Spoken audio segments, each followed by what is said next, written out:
আজকে আমি আপনাদেরকে একটা সোনার ছেলের গল্প বলবো। প্রিয় দর্শক, আজকে এই চূড়ান্ত বাছাই পর্বে বিচারকদের সামনে পারফর্ম করতে আসছে মিস্টার বাদল। আমার গার্লফ্রেন্ড দুইটা জিনিসই খুব ভালো পারে, একটা ব্রেকআপ আর একটা মেকআপ। পুরুষ মানুষ মানুষ না, সবগুলো এক একটা পারফর্মার।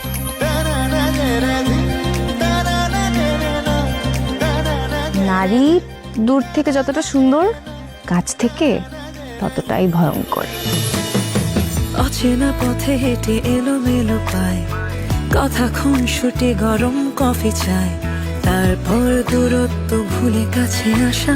কিন্তু আপনাকে তো আমার কাছ থেকে আরো অনেক বেশি ভালো লাগে। ভালোবাসা মনের অজান্তে হলো মন বিনিময়, এভাবে তোমাকে চাই বাকিটা সময়।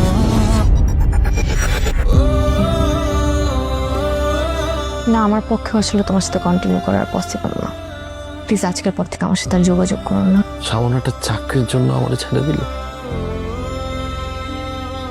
ভালোবাসি, ভালোবাসবো। তোমার ইচ্ছে হলে বেশো, না হলে বেশো না। গীতা আপুকে আপনি এখনো অনেক ভালোবাসেন, তাই না? আমি একটু একটু করে তিল তিল করে মারুম তোরা। আমার জীবনে তুই এত হোগা মারছস ভাইয়া, তোকে আর সুযোগ দেওয়া যাবে না। এখন আমারটা আমারই করতে হবে। আমি পুলিশে ফোন করতেছি।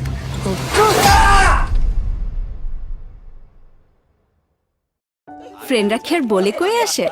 ভাগ্যিস ফ্রিজে মাংস ছিল, আর ছিল রাঁধুনি রেডিমিক্স মাংসের মশলা। ব্যাস হয়ে যাবে ঝটপট দারুণ রান্না।